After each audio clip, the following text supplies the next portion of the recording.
Vale.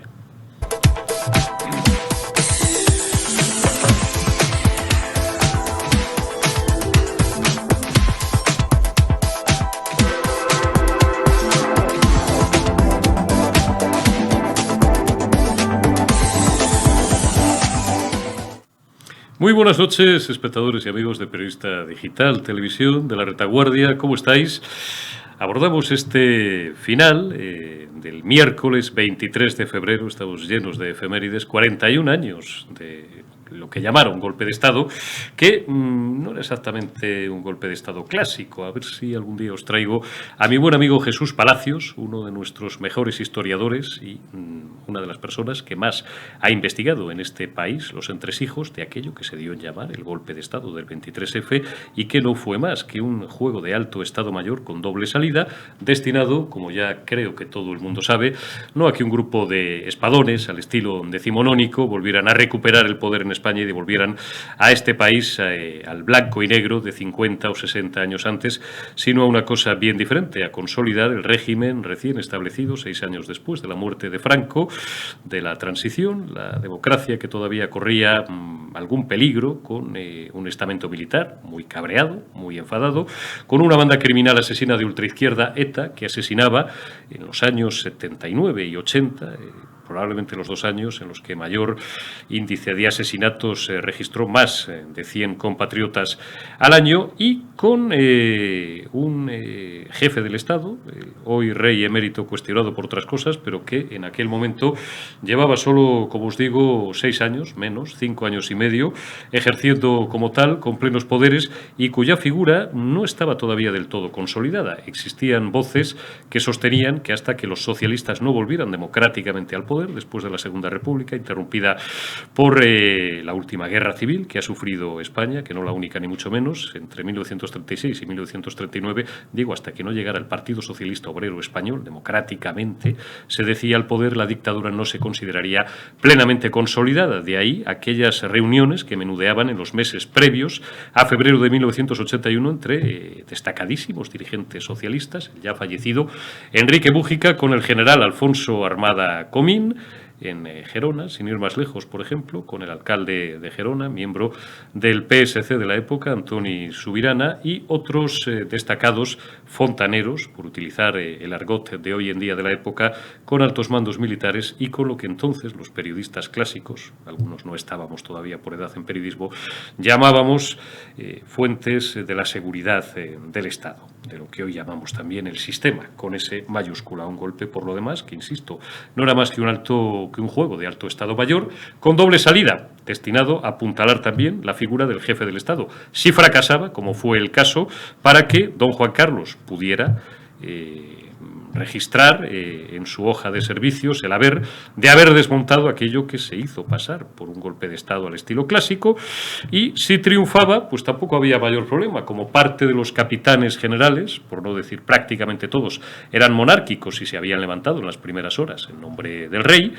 Alfonso Armada Comín era el general más monárquico de todos, Jaime Milán del Bosch, capitán de la tercera región militar, la de Valencia, que había sacado los tanques a la calle en nombre del rey.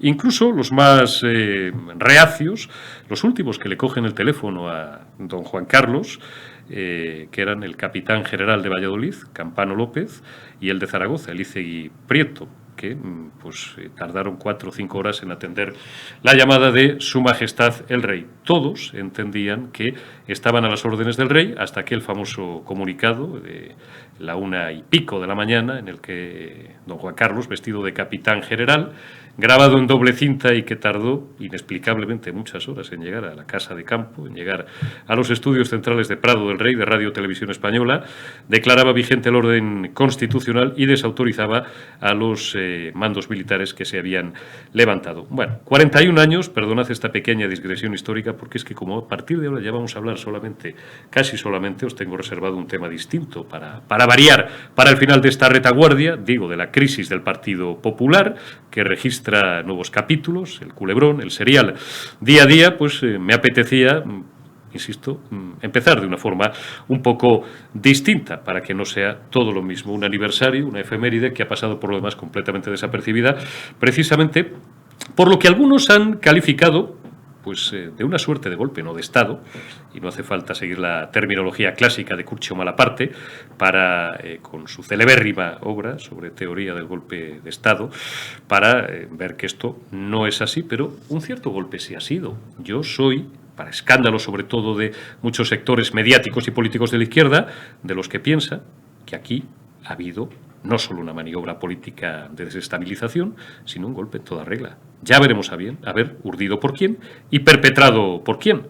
Hemos aceptado desde el minuto cero prácticamente como correcta la tesis más sencilla, la navaja de Ockham, que en este caso no sé si tiene por qué ser al 100%, la más ajustada con la realidad de que esto habría sido una especie de pacto entre Casado y sobre todo García Egea, un Casado que ya a estas horas no es presidente del Partido Popular y un García Egea que dejó de serlo vicesecretario general número 2 del Partido Popular hace 24 horas, presentando su dimisión inexplicablemente muchos días después de lo que debiera haberlo hecho, con Moncloa, con determinados aparatos del Estado, a cambio de cepillarse, con perdón, políticamente a su íntima enemiga y a su mayor estorbo político, que es Isabel Díaz Ayuso. En las últimas horas me llegan informaciones, a lo mejor son intoxicaciones o a lo mejor no, de que una conspiración es evidente, ha existido, pero a lo mejor hacen su contrario. Por alguien que llama a quien puede tener algún problema legal en los próximos meses o en las próximas semanas acerca del famoso contrato y le dice que, como el chiste del cirujano, no se van a hacer daño, sí acepta hacer exactamente y seguir exactamente los pasos que ha seguido y a cambio le entregan la cabeza de Casado y de García Egea. Increíble. Vayan ustedes a saber. No es inverosímil tampoco. Y como la verdad tardaremos semanas o incluso meses en saberla, y a lo mejor la verdad completa muchos años, o no la sabremos nunca, yo lo dejo ahí esbozado. Perdonad que sea un poco críptico, pero hasta ahí puedo leer, porque no tengo más que indicios e informaciones de gentes, por lo demás, muy, muy, muy bien informadas, valga la redundancia, cercanas al Partido Popular, a los más altos estadios de mando, o de lo que hasta ahora era el mando del Partido Popular, y algunos, vuelvo a utilizar el término hablando de otra cosa, de los que antes llamábamos la seguridad del Estado. Hoy ha sido un día muy triste para Pablo Casado, hoy ha entonado su canto del cisne, ha hecho su última intervención parlamentaria, no sé si su canto del cisne político, hombre, decía esta mañana algún cachondo en las tertulias que podría presentar su candidatura, Casado, ¿no? Pero García Egea, vayan ustedes a saber, no me extrañaría, conociendo el perfil del personaje, al próximo Congreso Extraordinario o al Congreso Ordinario de julio. No olvidemos que buena parte de los secretarios provinciales y los gerifaltes territoriales del Partido Popular han sido nombrados por él hasta hace 24 horas, número 2, y le deben devoción absoluta y, permítanme el casticismo, algo perruna.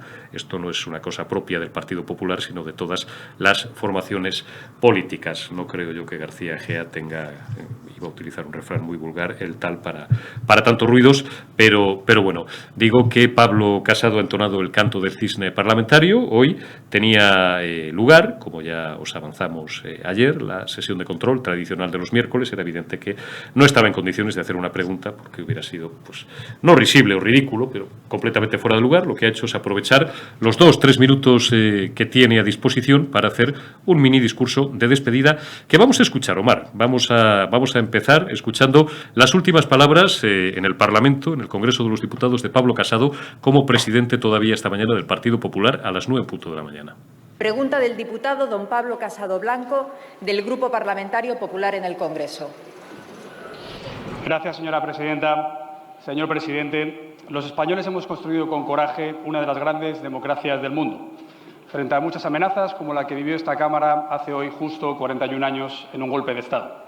Fuimos capaces de superar las enemistades y fracturas con un pacto constitucional ejemplar, con lealtad y gratitud a los que nos han precedido. La concordia y la reconciliación han guiado desde entonces la vida de todos los españoles frente al rencor y la ira.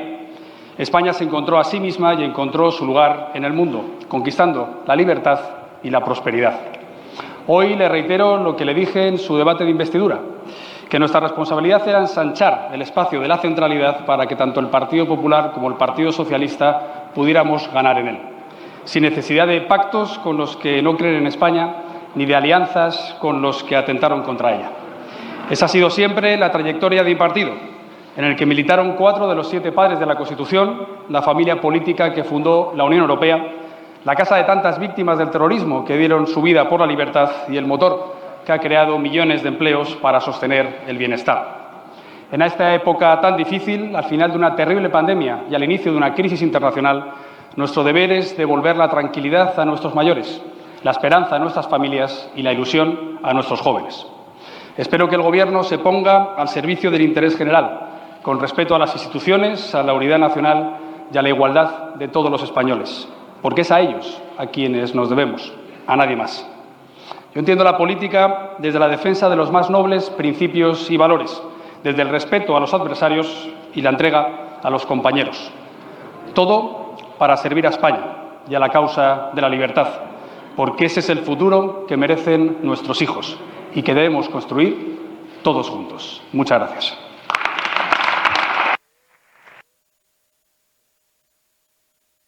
Aplaudieron, hay en algunos medios, veréis división de opiniones, hay quien califica, bájame un poquito que me digo con muchísima reverberación, Omar, gracias, quien califica, bueno, los aplausos de largos, cálidos, calurosos, y otros que los califican de más bien cicateros incluso, y eso se puede apreciar en las imágenes. Los hay que prácticamente aplauden por obligación y otros que casi se meten las manos en los bolsillos, pero bueno, muchos de los que aplaudían esta mañana, pues probablemente eran los que con más fiereza pedían ayer la cabeza de Pablo Casado. La política, como casi todo en la vida, no es algo apto para corazones tiernos ni sensibles y es un oficio de alto riesgo y en el que o estás preparado para sufrir y sobre todo para tener eso que los coach ahora que están tan de moda, o sea, llaman resiliencia y resistencia a encajar el fracaso, pues tienes, digo, que tener un alto nivel de resistencia, de esa resistencia, para poder,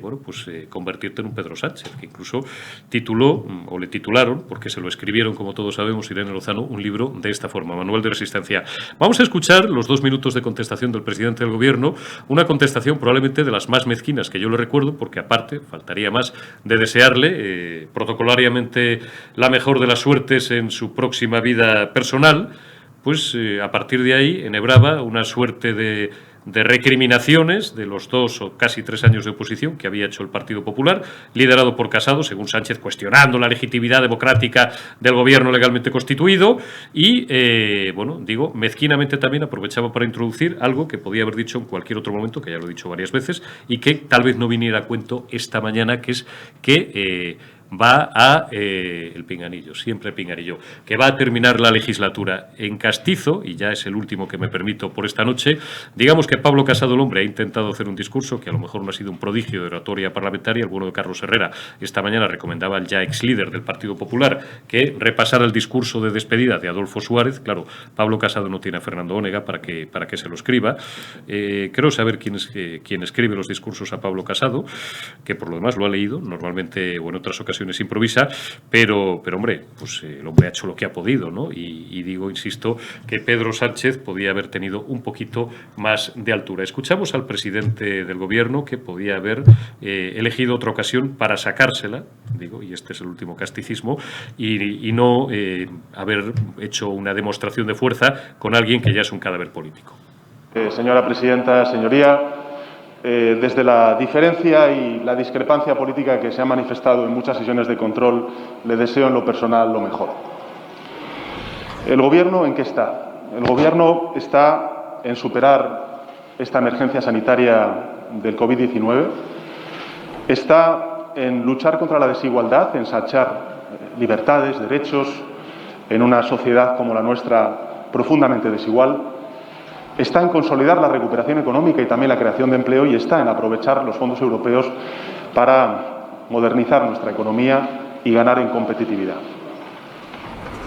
Sucede, señoría, que en estos 2 años la oposición se ha instalado en la descalificación constante, negando hasta incluso un principio democrático esencial como es la propia legitimidad y la existencia de este Gobierno emanado de la voluntad popular y de la representación legítima en las Cortes Generales. Nosotros no vamos a actuar así, señorías. Nosotros tenemos muy claro cuál es nuestra responsabilidad con España y para con los españoles. España necesita estabilidad y necesita recuperación económica, y este Gobierno va a dar estabilidad y recuperación económica.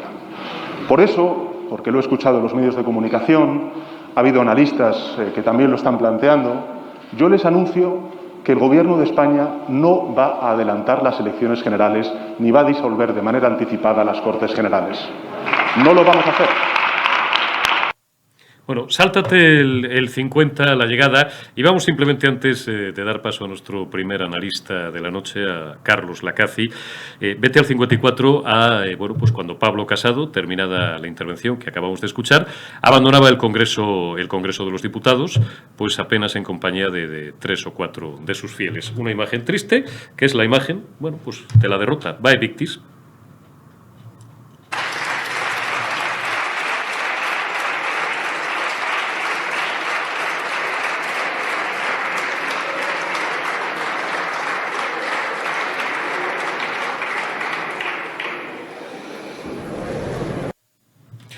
Don Carlos Lacaci, jurista, abogado y de los buenos, además, como digo yo siempre, y fino analista político, le doy la bienvenida a Periodista Digital Televisión, a La Retaguardia, y le agradezco mucho el que a estas horas de la noche nos acompañe siquiera unos minutos. Muy buenas noches, Carlos. Muy buenas noches, Eurico. Buenas noches a toda la audiencia, que me consta que es fiel y que cada día es más amplia. Y eso es por la buena labor que estáis haciendo, así que enhorabuena a todos y encantado, agradecido de haberme invitado a tu programa. Gracias a ti por tener la cortesía y la generosidad, como siempre digo, de cedernos unos minutos. Hazme una valoración, Carlos, te dejo la primera pregunta muy abierta. Bueno, pues acerca, bueno, si quieres, de todo lo que ha sucedido, porque tú y yo hasta ahora no habíamos tenido oportunidad de charlar acerca del asunto, de todo lo que ha sucedido desde que el miércoles por la noche, tanto el diario El Mundo como el Confidencial, pues hicieran detonar esta explosión, no ya en el Partido Popular, una de las probablemente deflagraciones de mayor calado del último medio siglo de la vida política española y sobre todo también de estas últimas horas, ¿no? Vae victis, decía yo hace un momento, hay de los vencidos, los que hoy te aplauden y te abrazan y se dan de bofetadas por cruzar una mirada contigo, un guiño, un saludo, una sonrisa. Al día siguiente, como decía un buen amigo mío, que se pasó 13 años en la cárcel, después de haber sido uno de los hombres más poderosos de España, digo que al día siguiente son los mismos que te miran como si fueras una cucaracha. ¿Cómo es la vida, verdad? ¿Y cómo es la política, Carlos? Pues así es, Eurico. La verdad es que el análisis que yo te puedo hacer de este lamentable pasaje político y, ¿por qué no decirlo? Y todo el tiempo lo confirmará, histórico, porque efectivamente yo el otro día, también en opinión, hacia un medio de comunicación que me preguntó sobre la cuestión, dije que para mí esto es de las cosas más tristes, más desagradables que se ha vivido en democracia. Cierto es que viene de las propias filas de un partido político, por tanto podríamos decir que queda circunscrito en la casa, digamos, en este caso del Partido Popular, pero trasciende, obviamente trasciende. Y yo como español sentí sorpresa, sentí indignación y asombro por todo lo que estábamos asistiendo, por lo que vivimos, ¿no? Yo en esos primeros momentos, como tantos españoles, como ciudadano que estaba asistiendo a la noticia, casi en vivo y en directo, no daba crédito cómo se puede gestionar tan mal una situación como la que se ha gestionado por parte del presidente del primer partido de la oposición y su secretario general. Se ha gestionado muy mal porque se han sacado supuestos trapos sucios sin tenerlos o sin haberlos lavado dentro de la casa, en ese caso de la casa del Partido Popular. Se ha gestionado muy mal porque cuando uno acusa con unas acusaciones tan graves y cuando además lo hace para un propio compañero, en este caso una compañera de partido, presidenta además de una comunidad autónoma como es la Comunidad Autónoma de Madrid, puntera, por cierto, en cuanto a la gestión política, económica, social de los últimos años, hombre, qué menos que hacerlo, primero con pruebas y segundo, allí donde tienes que acusar. Hombre, un jurista como el que aquí humildemente opina, sabe muy bien que cuando hay indicios de delito o irregularidades tan graves como las que se vino a acusar a la presidenta de la comunidad, no es de recibo, no es propio, es sorprendente, es triste que se haga mediante un micrófono y acusando tan gravemente en este caso a Díaz Ayuso. Por tanto, la gestión fue nefasta y sorprendente. Lo que ha ido viniendo después, el desenlace de esa primera gestión, muy mala gestión, que yo estoy relatando, ha sido, desde mi punto de vista, menos sorprendente. Menos sorprendente que hubiera una salida como la que ahora estamos viviendo de la dimisión del secretario general, menos sorprendente que Casado, pues prácticamente seguro, ya por descontado, deje de ser el presidente del Partido Popular, menos sorprendente, como usted decía, Eurico, que los que ayer le aplaudían, los palmeros que le hacían la pelota, hoy casi tengan preparada la guillotina pues para darle el último arreón, menos sorprendente que la oposición que el gobierno, en este caso de la nación, y también parte de la oposición, ahora diré por qué, pero me refiero primero al gobierno, esté totalmente rezagada y a la espera de cazar esa presa, y menos sorprendente, en definitiva, que en un día como hoy, que efectivamente el propio Casado ha mencionado que se cumplen los 41 años del intento de golpe de Estado por el 23 de febrero, en el 23 de febrero, se hayan hecho ellos mismos lo que yo denomino un autogolpe. Esto prácticamente ha sido un autogolpe de Estado. Lo querían hacer de una manera con ansias de poder, pues para derribar al que o a la que se supone le hacía sombra, lo que podría hacerle sombra dentro del Partido Popular, y se han terminado suicidando políticamente hablando. Por tanto, bueno, para la democracia es un pasaje lamentable que no se va a olvidar fácilmente y, bueno, pues ahora ya el desenlace era el previsible por esa mala gestión. ¿Hasta qué punto esto, tú señalas como jurista que eres Carlos Lacaci, bueno, una de las derivadas de las 1000 derivadas extrañas y que nos hacen sospechar que todo esto estaba perfectamente engranado, calculado, parametrizado, minutado en una hoja de ruta muy minuciosa? El hecho, por ejemplo, de que lo primero, pues hombre, si tienes pruebas de irregularidades de un altísimo cargo público en este caso, es decir, que Isabel Díaz Ayuso no era una militante, no era una pelada, era nada más y nada menos que la presidenta de la Comunidad de Madrid, aspira a ser, que además creo que le corresponde en derecho, la presidenta de la organización territorial en Madrid, una de las más poderosas del Partido Popular, junto con la andaluza seguramente, y que de ahí parte todo este lío y todo este sin Dios y todo este conflicto, ¿no? de esas pequeñas diferencias y rencillas que se van haciendo cada vez mayores, bueno, pues por esa disposición de la justicia. Bueno, primero hablas con la interesada, primer lío, primera confusión, porque lo que dijo Teodoro García Egea el jueves pasado no se compadecía mucho con lo que dijo Pablo Casado, probablemente en una de sus intervenciones, una intervención más lamentable que ha tenido en toda su carrera política, y eso que el bueno de Carlos Herrera no se lo puso difícil, pero claro, es que hubo un momento que el pollo de corral que se organizó el paisano, el pobre Casado, que estaba muy nervioso, pues fue de antología.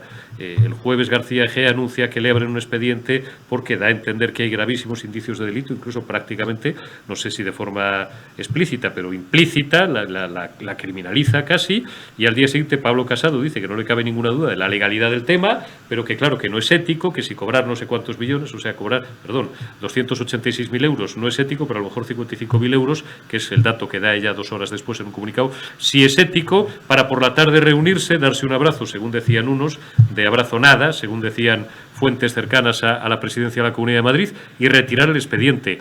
Es decir, vainártela, por seguir hablando en castellano antiguo y en román paladino. Claro, alguien que gestiona tan mal, Casado por un lado y García Egea por lo que le tocaba, no es que no esté, vengo diciéndolo varios días y celebro haber hecho escuela porque veo que algunos pues lo repiten ya por ahí, no es que no esté capacitado para presidir, si algún día hubiera sido el caso, la cuarta economía de la eurozona, es que no están capacitados ni para presidir su comunidad de vecinos. Y a más, unos tipos que ya vamos teniendo la certeza y algo más, primero la intuición, la sospecha y el olfato, y luego la certeza de que desde determinados aparatos del Estado les han engañado como niños con castañas y les han utilizado. Pues claro, el relato político es nefasto, como he dicho en mi primera intervención, la gestión es pésima y es de lo peor que se recuerda en el Estado de Derecho y en esta democracia que nosotros transitamos. Ahora, si hablamos de tema jurídico, Pues hombre, no tiene un pase. No tiene un pase, Eurico, porque el hecho de acusar con pruebas es grave ya, ¿no? Pero el hecho de acusar con esos presuntos hechos delictivos tan graves como los que se le acusaba a la presidenta y lo que aún se le viene acusando a la presidenta de la Comunidad de Madrid, pues yo decía también hace unos días que yo no sé hasta qué punto hay más presuntos hechos delictivos en lo que se le viene acusando a la presidenta de la Comunidad de Madrid que en el hecho de haberse saltado todo el procedimiento adecuado y esa revelación de secretos y esa ley de protección de datos que se han saltado a la torera con ese informe que trae causa en el posible dato de cruzado con el Ministerio de Hacienda, donde se daba pábulo, ¿no?, a los datos fiscales que tenía el hermano de Díaz Ayuso. Todo esto es gravísimo para la democracia, no se ha reparado mucho en ello, no se ha subrayado lo suficientemente importante que es, y me imagino que la presidenta y su equipo jurídico lo estará ya estudiando y sopesando para cuando esclarezcan todo este embrollo o en paralelo accionar, ¿no?, tomar las acciones legales oportunas, porque usted imagínese, Eurico, que a cualquiera de nosotros pues para querer echarnos barro, ¿no?, salieran nuestros datos, voy a decir médicos, voy a decir fiscales, voy a decir datos sensibles de la intimidad propia de una persona. Claro, si esto se puede airear por cualquier funcionario, es gravísimo. Véase que un funcionario público tiene el deber de, obviamente, proteger esa información y si la revela, puede estar cometiendo un delito de revelación de secretos agravado en el artículo 198 del Código Penal por ser precisamente funcionario público, con penas de prisión de más de 4 años e inhabilitación para ocupar cargo público de 6 a 12 años de prisión. De inhabilitación. Por tanto, los delitos, los presuntos hechos delictivos están más bien en el otro lado y acciones habrá para determinar quién, en este caso jurídicamente, ha cometido ese ilícito penal, porque estamos hablando de ilícitos penales. Por tanto, ya no solo es el tema político, es el tema también jurídico que trasciende y aquí al final hay un perjudicado directo, está claro, o varios perjudicados directos, que están todos dentro del ámbito del Partido Popular, pero trasciende al Partido Popular y yo creo que todos los españoles hemos sido perjudicados por este hecho lamentable. Y bueno, veremos a ver el acaba. Un último minuto, no te robo más tiempo, Carlos, porque no son horas para marear demasiado a los amigos y a los analistas que pasan por la mesa de la retaguardia cada noche, y además no quiero hacer esperar a Jorge Campos Asensi, que es nuestro próximo invitado, pero simplemente, aunque sea brevemente, ¿tú crees que a partir de ahora, bueno, esta tarde ya, todos lo sabéis, en esa reunión convocada por Pablo Casado, pues esté oficializado de forma, digamos, ya formal su dimisión y ya pues no es presidente del Partido Popular? Podrían haber acelerado, por cierto, se ha subrayado ya durante las últimas horas todo el proceso y no esperar ahora el martes a la Junta Directiva Nacional, 2/3 que convoque el Congreso Extraordinario. No creo que el Partido Popular y España, si me apuráis, tenga tanto tiempo que perder, ¿no? Pero bueno, vale. Lo han hecho mal desde el principio hasta el final. ¿Tú crees que ahora va a haber una transición suave hasta el próximo Congreso Extraordinario, mediados de marzo aproximadamente, Carlos, y después al ordinario, al de julio? ¿O tú crees que esto no es más que el inicio de las navajas cachicuernas? Me gustaría pensar que efectivamente el aterrizaje o la transición, mejor dicho, va a ser más suave y sobre todo guardando las formas que los responsables políticos de primer nivel se espera de ellos, ¿no? Pero lamentablemente creo que ese fuego amigo, llaman amigo por llamar eufemísticamente, pero es un auténtico bazooka que va a ser difícil de frenar. Va a ser difícil frenar porque aunque los protagonistas que queden en pie, si es que quedan protagonistas en pie después de este lamentable pasaje político que hemos vivido, quieran guardar la ropa, yo creo que los que no siguen en pie van a seguir, lamentablemente, echando barro encima, por no decir otra palabra, a estas horas. Don Carlos Lacaci, abogado, jurista, analista político, muchísimas gracias por habernos brindado tus opiniones y tu análisis en La Retaguardia de Periodista Digital. Cuídate y hasta una próxima ocasión. Muchísimas gracias, Eurico, para cuando queráis. Un saludo y un abrazo a todos. Gracias, Carlos Lacaci. Vamos a escuchar simplemente un total muy rápido, Omar. Nos saltamos el resto que teníamos en listado. No quiero hacer esperar más minutos a Jorge Campos Asensi, al presidente de Vox en Baleares, con el que voy a hablar de un asunto que ahora os contaré. Vamos simplemente a escuchar las palabras de otro actor para nada secundario en toda esta película de terror que ha vivido el Partido Popular en los últimos días, que es el alcalde de Madrid, José Luis Martínez Almeida, que sigue siendo alcalde de Madrid, le han votado los madrileños, hasta ahí podíamos, bueno, podía haber dimitido también, pues tampoco tendría por qué haberlo hecho, pero que sí ha dimitido como portavoz nacional, lo hizo ya ayer o anteayer, ¿no? Ya se nos montan unos días con otros 24, 36 horas, ya presentó ayer, creo que fue por la mañana, primera hora, su renuncia al cargo como portavoz nacional del Partido Popular. De paso os cuento que Carromero le ha tildado esta mañana a Begoña Villacís, no lo voy a repetir por respeto, ha hecho un juego de palabras con su apellido, pues ha dejado ya todos los cargos en el Partido Popular y se ha salido y tal y no sé qué. Algún día habrá que explicar bien la historia de quién es Ángel Carromero, no ya desde la muerte en extrañas circunstancias en Cuba, en un accidente de tráfico muy raro, de uno de los principales líderes opositores al régimen castrista en aquella época, Osvaldo Payá, sino desde mucho antes. ¿Quién es Ángel Carromero? Almeida, bueno, pues en un rasgo de elegancia hasta el final, pues le enviaba ahí un cordial abrazo dialéctico, político, institucional a su ya expresidente Pablo Casado. En relación a lo que ha sucedido esta mañana en el Congreso de los Diputados, yo creo sinceramente que demuestra la altura moral, la caballerosidad, la elegancia, la forma de entender la política que tiene Pablo Casado. Posiblemente cualquier otro hubiera escapado del Congreso de los Diputados, cualquier otro hubiera evitado tener que ir al Congreso de los Diputados y hacer esa intervención, pero insisto, creo que demuestra cuál es la forma de ser de Pablo Casado, cómo es o cómo entiende él, desde luego, la política, y que la política para él es una cuestión de principios, de convicciones y de acudir hoy al Congreso de los Diputados a hacer la intervención, que a mí me parece que es una intervención elegante, medida y adecuada por parte de Pablo Casado. Por tanto, yo creo que poco más hay que añadir al respecto.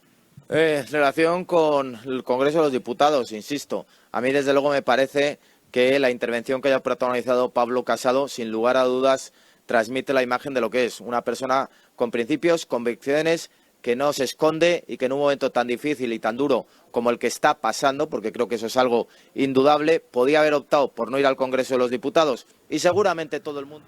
Bueno, continuaba muchos más minutos glosando la figura, decía Jardiel Poncela, que España es el único país en el que solamente salen a hombros los toreros y los muertos, en este caso los muertos políticos, ¿no? Porque somos especialmente aficionados a despellejarnos y a sacarnos los ojos entre nosotros, mucho más con todo esto que dicen los que no han puesto el pie jamás en Italia, y menos en el sur de Italia, que somos esclavos a los italianos, pero vamos, ni por el forro, ya os lo digo yo, nos parecemos mucho más a los griegos. En España tenemos ese gusto morboso, ¿no? por sacarnos los ojos, por destriparnos, por insultarnos, y porque además en España, a diferencia de Italia, las confrontaciones políticas, en Italia son unos tíos que se sientan a negociar y, bueno, pues si consigue la parte, digamos, vencedora en una mesa empresarial, laboral, política, un 65 frente a un 35, oye, se van a cenar y se toman unas copas para celebrarlo esa noche. En España, esto de negociar, por ejemplo, no sabemos lo que es. O sea, queremos llevar al huerto al 99% al mochuelo que tenemos delante. Si no, nos levantamos y nos vamos, no estamos contentos o lo insultamos en el peor de los casos. Pues igual con la confrontación política, por no decir las terribles guerras civiles que ha sufrido durante varios siglos este país a lo largo de su historia. Guerras civiles o, en este caso, felizmente tiempos de paz, confrontaciones políticas muy cruentas y muy crispadas, como los últimos años que estamos viviendo en la vida española, que no se conciben sin la eliminación, no física diré, pero casi política del adversario. Es decir, aquí no nos conformamos con ganar, ni en la empresa, ni en el trabajo, ni en la familia, ni a veces en las parejas, ni en la política, claro. Nos conformamos solo con triturar al adversario. y ese es un grave problema que tenemos los españoles. Cambiamos ya de asunto. Los últimos minutos del programa de hoy los voy a dedicar porque estaréis un poquito cansados, me imagino, ¿no? Estamos cansados los periodistas. Fíjate lo cansados que podéis estar vosotros, y todos los días aquí tenéis tanto la segunda dosis con Alfonso y con Hugo, como esta retaguardia con quien os habla. Llevamos ya desde el miércoles o desde el jueves, como decía el clásico, el ABC verdadero del maestro Ansón. En círculos políticos no se habla de otra cosa. Bueno, en España no se habla de otra cosa desde hace casi una semana que del lío, del pochocho, como dicen en Bilbao, que tienen montado los señores del Gori, que tienen montado los señores del Partido Popular. Vamos a hablaros de un tema que, bueno, pues es de actualidad siempre. Podía haberlo tocado hoy, mañana, la semana que viene o hace 15 días, pero me ha parecido pertinente hacerlo hoy también, insisto, por desengrasar un poco este final del programa. Baleares, ley de educación. Voy a ahorrarme, porque nos lo va a describir mucho mejor de lo que yo pueda hacéroslo, nuestro invitado del próximo minuto, Jorge Campos Asensi, que es presidente de Vox Baleares, líder de Vox en Baleares, como todos sabéis, portavoz de esta formación también, y diputado en el Parlamento Autonómico Balear. Antes, y ya le doy paso enseguida y le saludo, os cuento que, bueno, pues esta es una ley, lógicamente, que es completamente liberticida, no respeta en absoluto la Constitución, ni el porcentaje, ni la ponderación que deben tener las lenguas cooficiales del Estado, criminaliza al español, al castellano, pone en una situación muy delicada a los hijos de los emigrantes, normalmente gente humilde, porque los nacionalistas, los indepes, esta suerte de nazi con Z onalistas, que normalmente son tíos con pasta, tanto en Baleares como en Cataluña como en Valencia, llevan luego a sus hijos a los mejores colegios, al liceo francés, al liceo alemán, mientras que el que se fastidia pues es el hijo del policía nacional, el hijo del obrero, el hijo del autónomo, el hijo de tal, que tiene que escolarizarse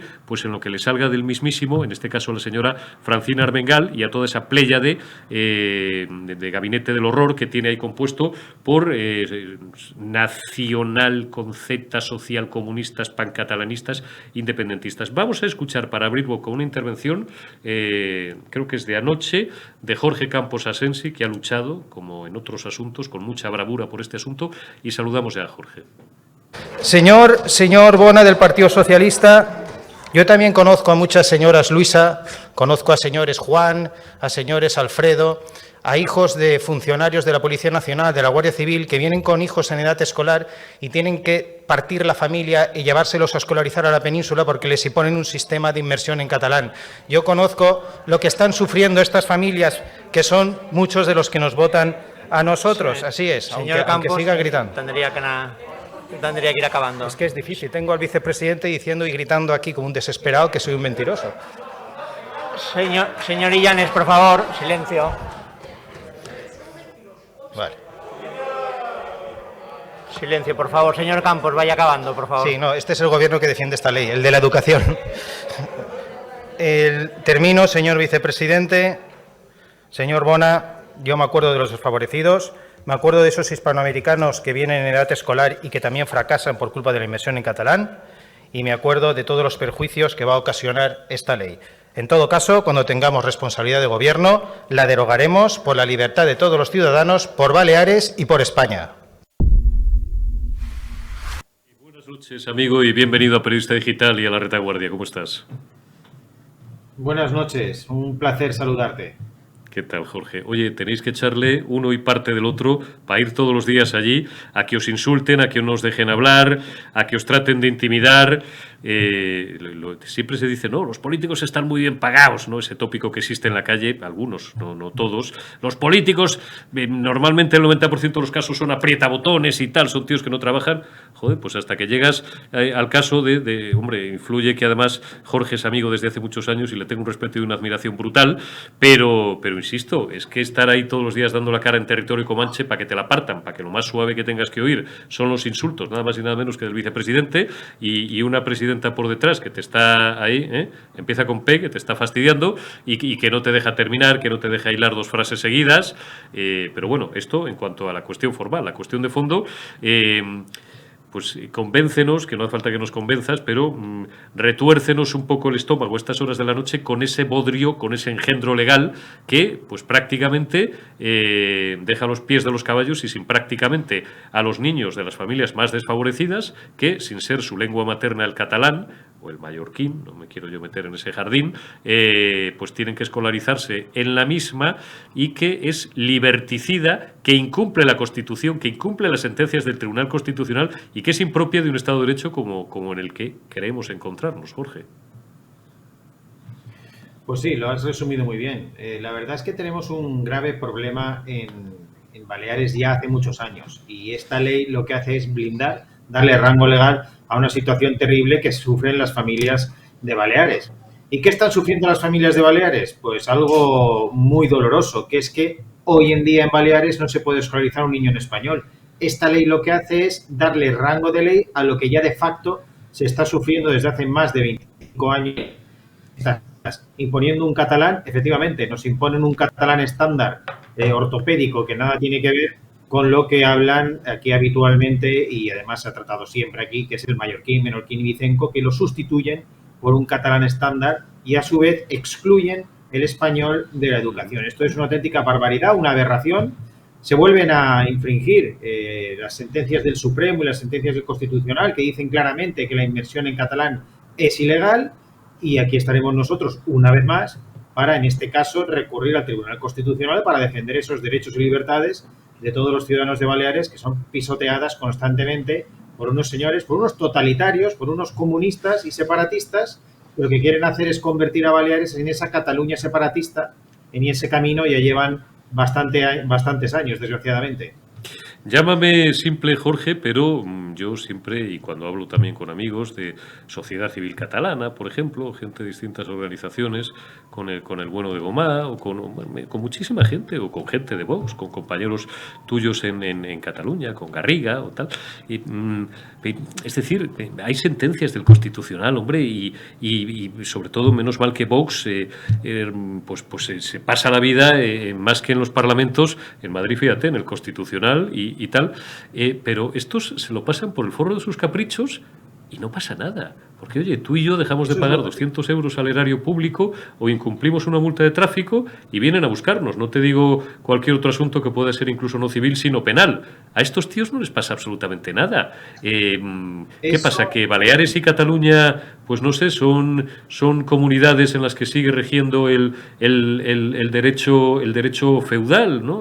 Y si mañana la señora Armengol quiere instaurar el derecho de pernada para los altos cargos de su gobierno, por no ir... otro día hablaremos de las menores abusadas en Baleares y en Valencia, y los tribunales se lo prohíben y tal, pues tampoco pasará nada. ¿De qué forma humana hay de que estos tíos, por muy gobierno autonómico que sean, o todopoderosos allí, omnipotentes, cumplan como cualquier ciudadano las sentencias y acaten las sentencias de los tribunales de justicia? Es que esto, que parece, insisto, una simpleza a la pregunta, pero es lo que no le cabe en la cabeza a la gente. Así es. Esto en Cataluña y en Baleares estamos sufriendo un auténtico apartheid lingüístico. El ámbito educativo es un territorio sin ley, no se cumplen las sentencias, no se cumple la Constitución española y seguimos sufriendo pues una auténtica barbaridad, una aberración. Pero no es culpa solo de esos gobiernos rebeldes a la legalidad, es culpa de los sucesivos gobiernos de la nación desde hace 40 años que han dejado hacer lo que les ha dado la gana a los gobiernos nacionalistas, tanto de Cataluña como de Baleares. Es más, el caso de Baleares aún es más escandaloso que el de Cataluña, porque, como decía hace un momento, la situación que estamos viviendo de discriminación lingüística no la vamos a vivir por primera vez ahora con esta ley aprobada por socialistas, comunistas y separatistas. La llevamos sufriendo desde hace más de 25 años con una legislación aprobada por el Partido Popular con mayoría absoluta. O sea, lo que es algo asombroso es que haya sido el PP el que nos haya condenado, por una parte, a excluir el español de la educación y, por otra parte, a que nuestra lengua y cultura balear sea sustituido por una lengua y cultura catalana. Y esto lo ha hecho el PP, no lo ha hecho ningún partido nacionalista. Correcto. Estos lo que hacen es elevar a rango de ley esa situación para que siga infringiéndose la Constitución. Desde luego nosotros vamos a hacer lo posible para evitarlo. También es evidente algo que esperamos que suceda, y es que si tenemos responsabilidad de gobierno este año que viene en las elecciones, lo primero que haremos será derogar esta aberración de ley, sobre todo por eso. Primero, porque sucede algo asombroso que no pasa en ningún país del mundo, que no puedas escolarizar a un niño en español en España.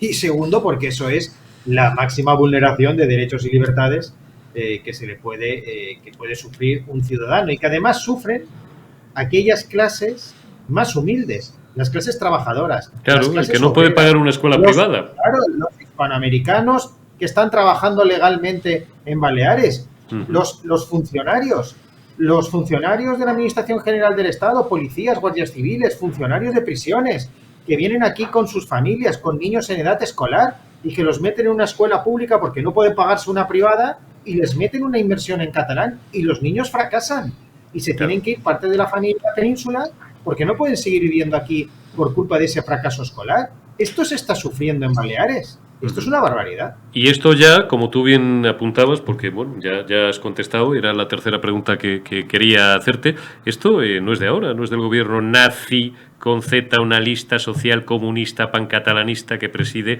la innombrable Armengol, la reina de copas. Esto viene siendo así pues desde Bauzá, desde Cañellas, es un poco inexplicable. Claro, esta mañana, hablando de otra cosa, pero mira, recuerdo en otro debate, en otro medio de comunicación, decíamos que Vox, pues no sé si porque es un partido de más reciente creación o porque tiene una mayor coherencia y un mayor sustrato ideológico que el Partido Popular, que ya lleva décadas, bueno, pues desde que Rajoy dijo que se fueran los liberales, los conservadores, se fuera todo el mundo, ¿no?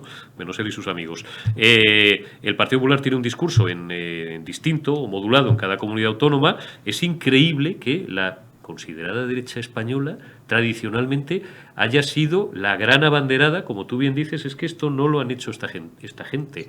Esto, quien primero pone la pica en Flandes es nada más y nada menos que el Partido Popular. ¿Con qué legitimidad van a ir ahora estos tíos a las elecciones? Digo, con todo respeto, ¿eh? ¿Con qué legitimidad van a ir a las elecciones a defender? ¿Tú crees que si llegaran a... que no será algo así, no sé, o tuvierais que entenderos para gobernar, pondrían reparos a la derogación de este engendro legal? Hombre, yo confío que rectifiquen, que se den cuenta de los errores del pasado, que asuman su responsabilidad en el desastre del apartheid lingüístico que han ocasionado esa legislación del Partido Popular y que, desde luego, a gobernar eso sea una de las cosas que tengan claras, más que nada porque nosotros, si algo tenemos claro y es evidente, es que vamos a estar en un gobierno y, entre otras cosas, una de las fundamentales es solucionar el problema educativo y el problema lingüístico, la imposición del catalán en Baleares. Con eso hay que acabar definitivamente, hay que garantizar el derecho a analizar en español y hay que recuperar ese mallorquín, menorquín y vicenco que han sustituido por el catalán. Mira, tú y yo que nos conocemos ya hace años, recordarás, porque yo en Vox en política activa solo llevo hace escasos 3-4 años. Antes me he pasado 20 años en la sociedad civil, sí, al frente de la Fundación Círculo Balear. Dando la cara, gratis et amore y pasándolo muy mal, me consta, porque tú has sido siempre un luchador nato. Gracias, sí, pero eso, mira, hay gente que le gustan otras cosas y a mí las injusticias no las puedo soportar. Y esto es una auténtica barbaridad, esto es una aberración, es una salvajada histórica, filológica y es una vulneración de derechos y libertades. Y con eso hay que acabar. Y efectivamente, tú lo has dicho, ¿cómo es posible que partidos nacionales como el PP hayan hecho esto? Bueno, pues porque aparejado a esto hay una gran industria millonaria. Se han creado un negocio en base a la subvención pública, hay millones de euros desde hace años, hay miles de personas viviendo de la subvención del catalán y evidentemente se han creado un negocio. Y después otra cosa, hemos sido, Baleares y también Valencia, moneda de cambio por parte de los gobiernos de la nación en manos del PP y manos del PSOE, moneda de cambio para el nacionalismo catalán y que fueran extendiendo esa aberración totalitaria de los países catalanes. Y el arma es el catalán. El arma para catalanizarnos, es decir, que todos hablamos catalán, primera barbaridad, y de ahí, de hablar todos catalán, cultura catalana, países catalanes políticos. Y eso hay que acabarlo de raíz. Jorge, sois unos valientes. De verdad estoy muy orgulloso de que me cuentes entre tus amigos, ya son muchos años, y efectivamente, yo sabes que tu comunidad, Baleares, pues no es precisamente la que mejor conozco, ¿no? Por eso me gusta hablar, pues mira, con mis amigas, con tu Manuela Cañadas, que es una militante de Vox muy aguerrida, con la que, bueno, pues tengo la suerte de contar con su concurso en otro medio de comunicación, en Las Tertulias, mi buena amiga Carmen Cordón Muro, empresaria hotelera y hostelera de Palma de Mallorca, que también pues me refiere en muchas ocasiones el sin Dios y la falta de libertad y cómo se le complica allí la vida a la gente, pues por querer hablar en la lengua oficial del Estado español, que es el español. Todos los españoles, artículo 2 de la Constitución, tienen el deber de conocerla y el derecho a usarla, por sentirte tan español como mallorquín en este caso, como balear, o más español si te da la gana, etcétera, etcétera, etcétera. Digo, sois unos valientes. Sé, de todas formas, porque me lo cuentan, que el clima social muy lentamente, pero poco a poco va cambiando, porque antes, hasta hace 4 días, os jugabais la vida, pero físicamente, iban a por vosotros, y ahora ya, bueno, pues sigue siendo complicado, pero cada vez la ola es mayor, porque claro, es que ante aberraciones y ante un sin Dios como el que se ha vivido allí durante décadas, como en Cataluña, como se vivió en el País Vasco, en este orden y en otros muchos, durante décadas también, pues llega un momento en el que la gente, aunque solo sea por una mínima decencia y sentido común, tiene que reaccionar. Pues sí, así es. Bueno, te agradezco tus palabras. Evidentemente, no estoy solo, nos jugamos todos los que estamos al frente de esta formación. Yo que vengo de sociedad civil, si entré en política, una de las cuestiones y uno de los motivos por los que me metí en política fue precisamente porque Vox era el único partido que tenía las ideas claras, no entraba en el pasteleo que han entrado todos los partidos tradicionales nacionales. Y ahí vamos a seguir, y seguiremos en la lucha hasta el final, y evidentemente cada vez tenemos más apoyos, cada vez las encuestas nos dan mayor respaldo, y esperemos que sea suficiente para llegar a gobernar y cambiar esto, porque si no, Baleares será una nueva Cataluña separatista, y con eso se acabará el país, y eso no lo podemos permitir. Estoy absolutamente convencido que no lo vais a consentir. Jorge Campos Asensi, muchísimas gracias. No será la última vez que te llamemos en la retaguardia en Periodista Digital. Nos encanta contar con tu testimonio. Es muy importante, y es muy importante que todos los españoles conozcan y sepan la realidad de lo que está pasando, en este caso en Baleares, como también en Cataluña y en el País Vasco. Cuídate mucho, amigo, y bueno, pues mucha suerte y hasta la próxima. Muchas gracias y enhorabuena por el programa. Gracias, Jorge. Gracias a todos vosotros. No va más, se me ha terminado el tiempo. Mañana ya será jueves 24 de febrero. Habrá más noticias, estaremos aquí con más invitados, con más analistas, con más testimonios para comentarlas y analizarlas con todos vosotros. Sed buenos y hasta mañana.